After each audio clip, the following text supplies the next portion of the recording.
Hello, beautiful beings. Now, here's a conversation I've been having recently with women about the menopause and the menopause during this time of energy on the planet.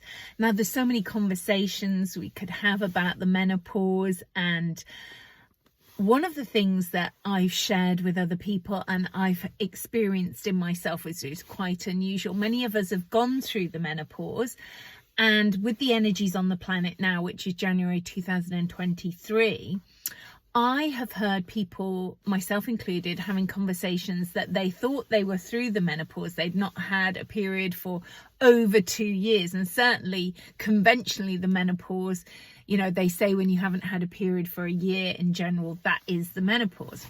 And then I stumbled upon another group of ladies sharing something this morning, very interesting. And I just happened to hear a conversation, you know, when you play a YouTube video and sometimes it brings up another video.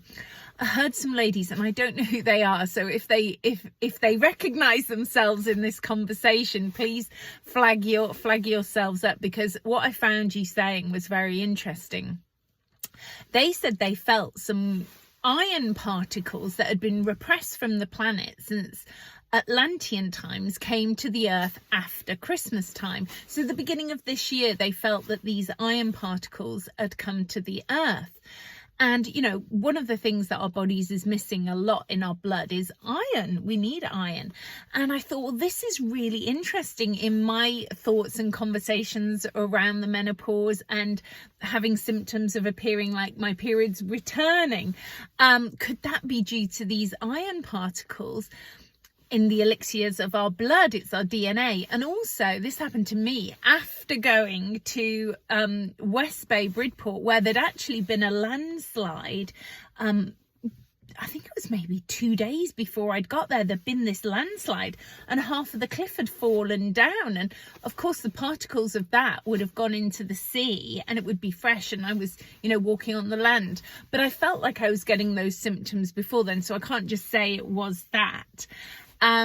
But there was certainly a massive hormone rush coming through my body. And I've heard other women saying the same thing as well. And of course, when you have a huge hormone rush, it can appear to be like anxiety because your body is trying to assimilate this hormonal change in your body. And at times in our life, I think we experience the menopause or our periods depending. And I think the clue is often, you know, I've made little posts in the past about this. The clue is in the title, Menopause. And so you don't necessarily have to pause the men, although jokingly, I've often said I've paused the men to deal with the menopause. Oh, look at the beautiful sun setting there.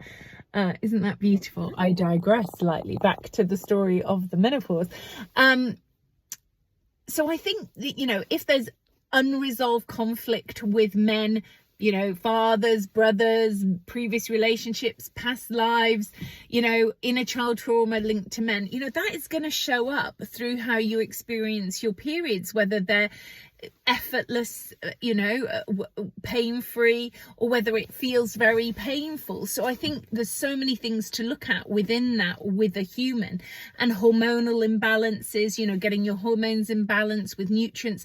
But, you know, no nutrient is going to be absorbed into your body if you're full of stress to begin with. And then the stress, you know, triggers the anxiety. And of course, you know, you often hear me talking about magnesium and other things. And these ladies in this video this morning were talking about this iron, but they were also talking about reclaiming the cells of your bones through all timelines of existence. Now, personally, I'm more drawn to burials than cremation. Although my mother was cremated, my auntie's just been buried.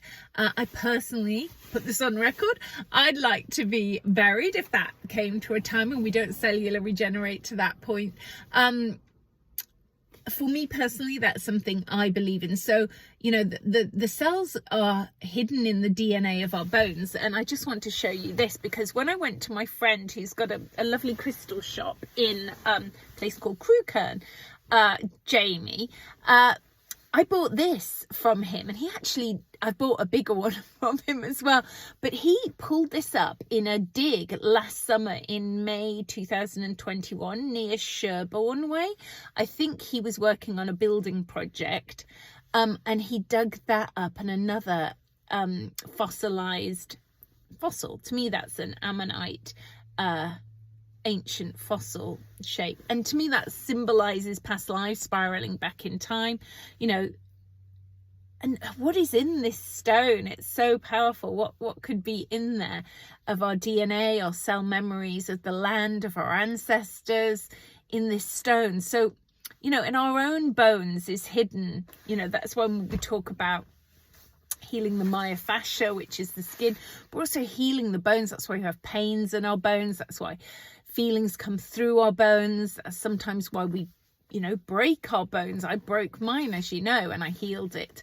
And I think, you know, these are what we all talk about as ascension symptoms, and they don't have to be as extreme if we're willing to go inside and look at ourselves and do this inner work.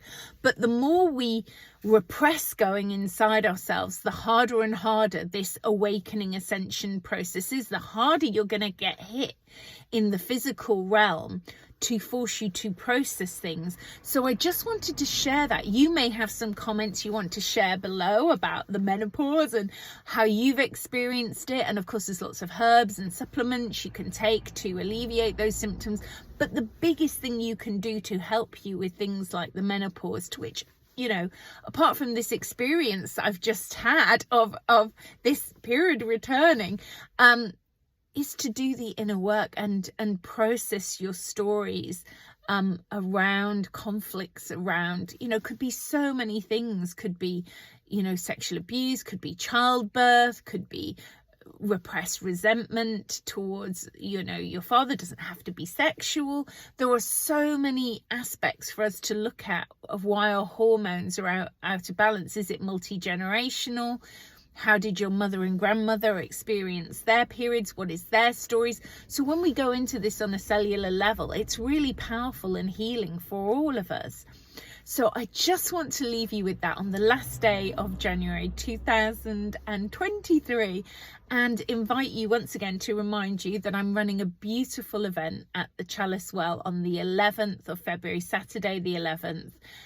It's sort of being your own Valentine, healing the beloved within. We're going to be a beautiful day of nurturing in a small group where we're going to journey inward, connect to our heart, connect to our emotional self, healing the heart, really focusing on our heart. You know, we'll look through other timelines, stories of the heart of our ancestors, you know, journeying inward using light codes. And of course, the light codes are way more powerful in person, because unfortunately technology does slightly distort it, but being in person is much more empowering. And that group energy of being nurtured in a group space, sharing stories. I think so many people run online events, and it's lovely if you're in other parts of the world, but if you're, you know, in Europe, it's fairly easy to get to Glastonbury. You fly to Bristol Airport. From many places you can get here. So consider coming to Glastonbury, consider coming and being in a group energy, because there is something so powerful when we all show up in person together to do this healing inner work and be held in a safe space and a beautiful place of the Chalice Well Gardens. So if you're interested in that, the link will probably be below or above. And if you like what I'm sharing and you're interested in more topics like this, you want to do some inner work, do subscribe to my newsletter on my website, subscribe to my channel here, and do share what you find of value and importance in the comments, because I find the comments so empowering to other people. You know, that's the gift that keeps giving. So many blessings and much love as the sun, I don't think it's actually set. I think a cloud has just disappeared, and it's sort of disappeared for a minute. So I send you all so much love and many blessings. Bye for now. Much love. Bye.